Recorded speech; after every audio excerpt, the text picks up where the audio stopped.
When Janae was about 3 years old, Jean said to me, there are a few things I need from the grocery store. Would you mind going and getting them? And I said, be happy to. So Janae was all bright eyes anytime somebody said that we were going to go somewhere. She was ready to go. So Janae and I went out, climbed in the pickup, drove to the local grocery store. It wasn't very far away. And got out of the pickup. I put Janae in the little seat there in the grocery basket cart, and we started going down an aisle there in the grocery store. Came around the end cap, and there was a lady from the community that was in there shopping. That's how it is in small towns. There was a time when you couldn't go to the grocery store or post office or restaurant or cafe or any place without running into folks you knew. So Janae was in the seat there in the grocery cart, come around this end cap, and there's this lady, and the lady says hi and starts visiting with me. We knew each other from the community, some things that we'd both been involved in together in the community. I feel Janae tugging on my shirt sleeve.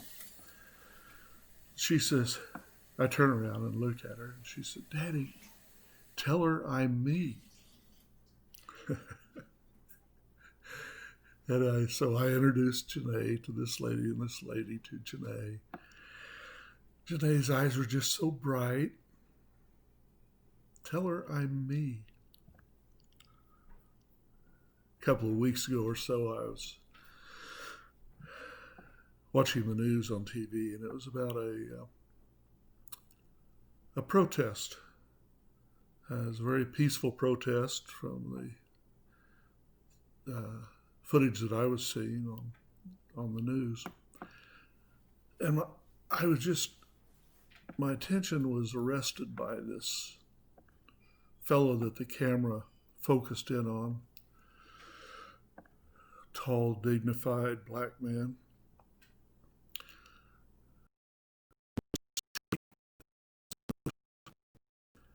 And he said, he had a sign that says, I am a man. I am a man. That struck me as very powerful. Here he was very dignified, standing there, tall, straight, quietly, holding this sign, I am a man.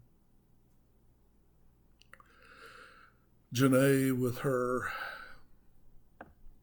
tell her I'm me.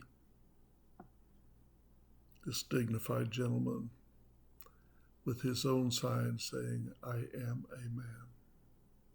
Touched me, really touched me. Why? Well, because that's the essence of dignity. Essence of dignity. We can steal people's dignity, rob them of any personal dignity.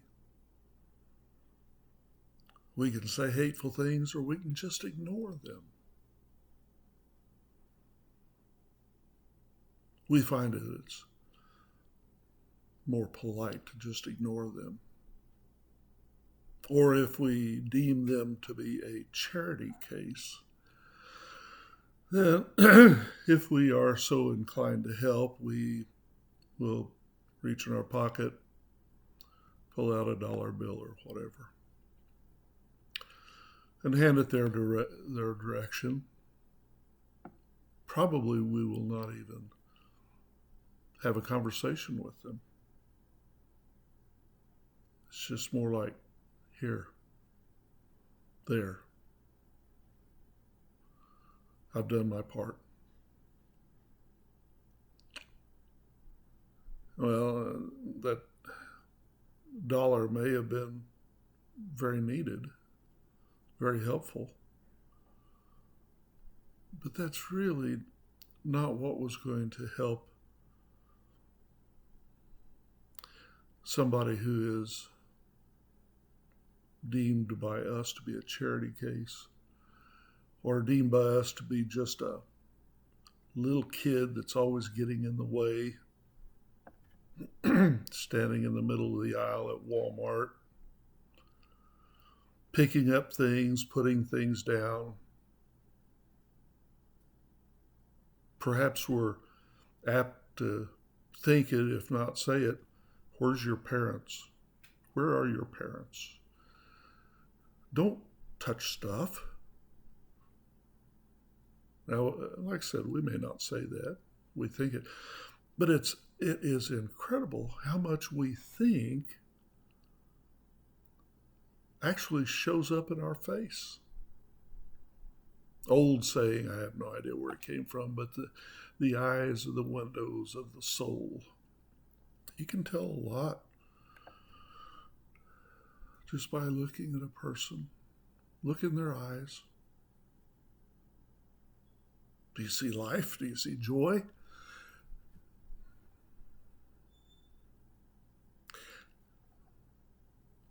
Dignity. I am me. I've never been faced with that. Never. I've never been in a situation where I needed to say, tell them who I am. I've never been in a situation where I felt like I needed to reinforce that I am a man. No. It's part of being born white. It's part of being a big fella. But that doesn't mean that I still do not get robbed of my dignity. And it's so easy to get our dignity restored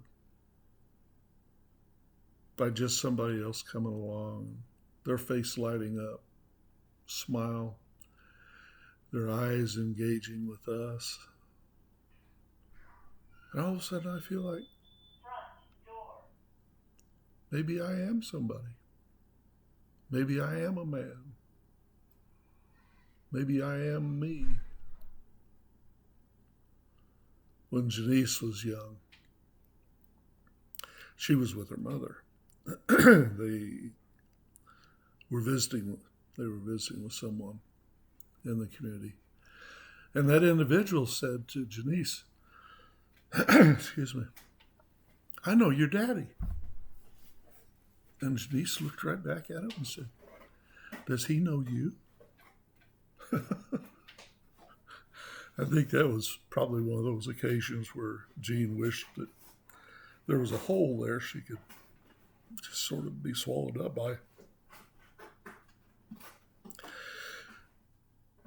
But there's a poignancy to that question. That question. The poignancy is this. We want to know how we connect. I think that Janice was very much interested in this person. But what she sought in her interest in that person was connectivity. Just how do you connect with my daddy? And if that person had nice things to say about her daddy, then she would have been all over that. If that person had not had something that was suitable in Janice's opinion, to say about her daddy, then she probably would have just written that person off. Yeah. Dignity. You see, dignity is as important to a 3-year-old or a 2-year-old or a 90-year-old. It's a common condition. We need it. Back when I was working in hospitals, there was a time when I was director of social services and pastoral care and bioethics. And I would quite regularly say to new employee classes that they would trot some of us by, tell the new employees, if you have trouble, if you have a family that's having trouble, if you have a patient that's having trouble, social services, pastoral care, they can help. If you see something you're not sure about as to whether or not it's ethical, here's how we address those things. And so I would frequently start it off by saying, thank you for being a part of this medical center. You are important to us. Not for any overt reason other than without you in this position, the hospital couldn't operate, couldn't run. You're important. Now, you may be stuck back in a file room somewhere or back in a monitoring area somewhere just watching heart monitors, but hey, that's important. It's very important to those who are laying in bed. So, number one, don't ever call that patient honey, sweetie. Because when you get older, you realize that is a detachment that removes you from a certain level of active personage. I said, you definitely do not want to start your career off here in this medical center by calling your boss honey or sweetie. And don't start it by calling patients by these names. And you might think you're being sweet to them. I tell a story of a woman who was a retired banker who was in a hospital at one point. And I knew her from her banking days. And till the day she died, she was always Miss whoever to me. She had earned that. When she retired, and then later on in her 80s, hardly anybody that was working in the hospital, on the floor, in the wards, had any idea that this lady used to be one of the bankers down on the main part of town. I walked into her room just in time, and I was just going to have a cup of coffee with her, visit a little bit, see what I needed to know. And this young nurse was walking out of the room as I was walking in, and she said, "Okay, sweetie, if you need anything, you push that button." I came over and sat down, and I said, "Sweetie?" I said, "I've always thought you were a terrific person, but sweetie? No." She had never turned me down for a loan, but I never went in there feeling like she owed me anything. And she was very businesslike, had immense dignity. Sweetie, no. Let's grant people dignity. I would tell those orientation classes for new employees that I would have my little part with. I'd say, ask them what they want to be called. They may want to be called, in this area, we have a lot of professors, EDDs, PhDs, MDs, all sorts of DDs, DMs, all sorts of doctorates, DVMs. It's just each one of those people worked hard to get to the point in their life that they achieved what they had set out to achieve or done very well. And we turn around and we demean them in their old age by not even giving them an opportunity to say, what would you like for me to call you? Do you want me to call you Dr. Jones, Mr. Smith? If they say, just call me John, say, I'm not really comfortable doing that. And if they insist, just call me John, say, yes, sir. Or just call me Edith. Yes, ma'am. But grant them dignity. Every little kid you come into contact with, grant them the dignity. I distinctly remember as an event that happened when I was a kid. And this person got down on their knees, or kind of hunkered down really, to be eye level with me and talk to me. I'll never forget that. Why?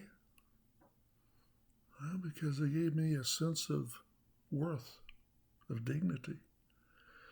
They took time to get down on my level and talk to me as though I'm a real person.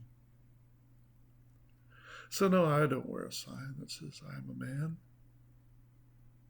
I don't need to, but I understand those that do. I really do. I've been lucky. I understand a little kid that's ignored. What a terrible, terrible thing to do to a child. Treat them as a person. Grant them dignity so that they can understand dignity and feel dignity, and then in turn give dignity themselves. Jesus said, inasmuch as you treat one of these little ones this way, you've treated me. So look for Jesus in the child, that ornery little kid, the one that stands in the aisle and wants to touch everything, and whose mother or father or other parent type figure is nowhere to be seen. Grant them dignity. And in this, we share love one for another. Thank you. God bless you.